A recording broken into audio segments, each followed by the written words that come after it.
याऊज़ुबिल्लाहिमिनश्शैतानिर्रजीम बिस्मिल्लाहिर्रहमानिर्रहीम।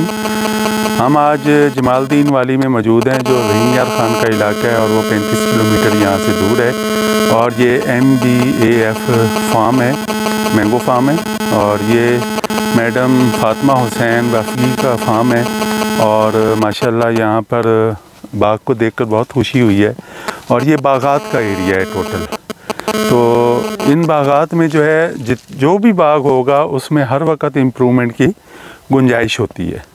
तो यहाँ पर एक तो प्रूनिंग हुई भी है जो हम आपको दिखा भी सकते हैं कि ये प्रूनिंग जो है इधर ये देखें, ये टोटल इन्होंने साइड प्रूनिंग जो है वो कर दी है। जब हमने साइड प्रूनिंग करनी है तो आजकल का जो दौर है उसके मुताबिक हमें पौधे की हाइट जो है वो अगर बड़ा बाग भी है तो वो 15 से 20 फुट से ज़्यादा हाइट नहीं होनी चाहिए। तो अगर हम 20 फुट भी हाइट रखते हैं तो उसको हमने जितना ऊपर टॉप है उसको भी हमने काट देना है। तो इन्होंने साइड की प्रूनिंग कर ली है। इस साल हम कोशिश करेंगे कि टॉप से इसको 10 फुट डाउन करें और फिर ये अपनी कैनोपी जो है वो नीचे की तरफ बनाएगा। इसकी फ्रूटिंग में भी इजाफा होगा, क्वालिटी भी बेहतर होगी और बाग में हवा और रोशनी का गुज़र भी बहुत अच्छा होगा। अभी जो हमने जो सबसे अहम मरहला है, तुड़ाई के बाद, बर्दाश्त के बाद, फल तोड़ने के बाद जो बाग में सबसे अहम मसला होता है वो होता है खाद। कि खाद कब देनी है, खाद कौन सी देनी है और कितनी मिक़दार में देनी है, और पौधे में किस जगह खाद देंगे और पौधे की किस तरीके से खाद देनी है। तो आज ये सारी चीज़ें हम डिस्कस करते हैं। सबसे पहले तो ये है कि खाद आपने कब देनी है, तो आपने बर्दाश्त के फ़ौरन बाद खाद दे देनी है। यानी जैसे ही हार्वेस्टिंग मुकम्मल हो, यानी सुबह आपने फल तोड़ा, शाम को खाद दे दें, इतनी जल्दी खाद देनी है।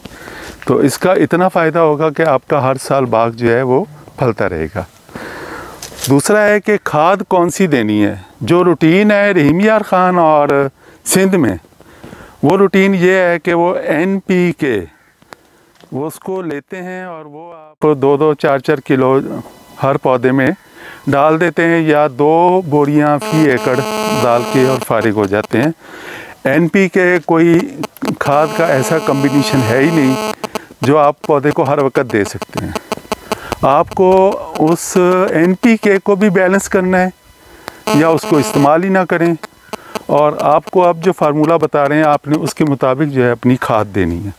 जब आप उसके मुताबिक खाद देंगे तो आपका ना सिर्फ फ्रूटिंग बेहतर होगी बल्कि आपके फल का साइज़, फल की क्वालिटी और दरख्त की सेहत जो है वो बहुत अच्छी होगी।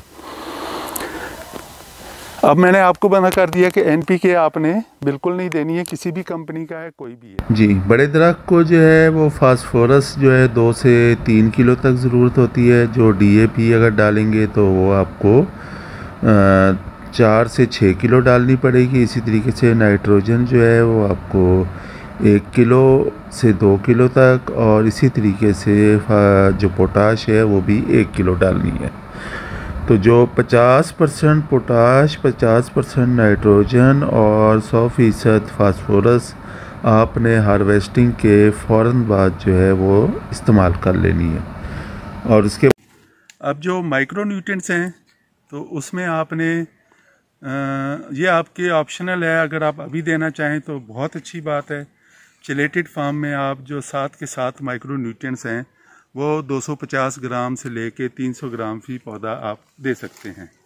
और उसके साथ एडिशनल आप अगर बोरॉन को फर्दर आप 70 से 100 ग्राम डाल लें तो वो और ज़्यादा बेहतर होगा। और वो जब आपका फ्रूटिंग पे आएगा तो ना सिर्फ वो पेनिकल का साइज़ उसमें और जो आपके फ्लावर्स होते हैं उनका साइज़ को बेहतर होता है और उसकी पॉलिनेशन बहुत अच्छी होती है।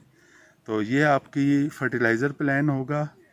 फर्टिलाइज़र का आपको बता दिया कौन सी फर्टिलाइज़र देनी है, अच्छा कब देनी है ये बता दिया है, किस तरीके से देनी है। तो आपने पौधे की बिल्कुल कैनोपी के साथ जो है इससे तने के पास खाद नहीं देनी, बल्कि जहां आपकी कैनोपी एंड हो रही है उससे 2 फुट अंदर या छोटा पौधा है तो 1 फुट अंदर, या मेन तने से जो है आप 4 से 5 फुट या 6 फुट दूर खाद देंगे।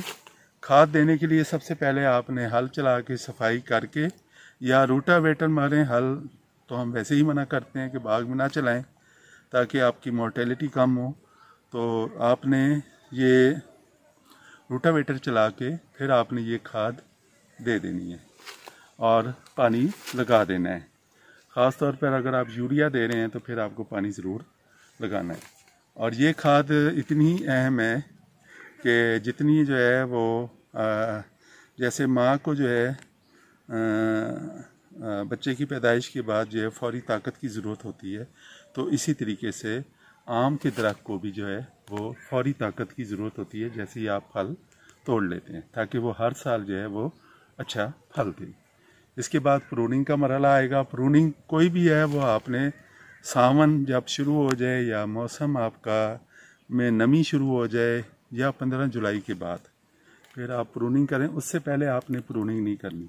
जब प्रूनिंग करनी है तो फिर आपने बोर्डो पेस्ट भी लगाना है अगर मोटे तने काटे हैं। अगर आपने छोटी प्रूनिंग की है तो फिर आपने कोई भी अच्छी फंजीसाइड का स्प्रे करना है। तो मुझे यहाँ से इजाज़त दें। Thank you very much. खुदा हाफिज़।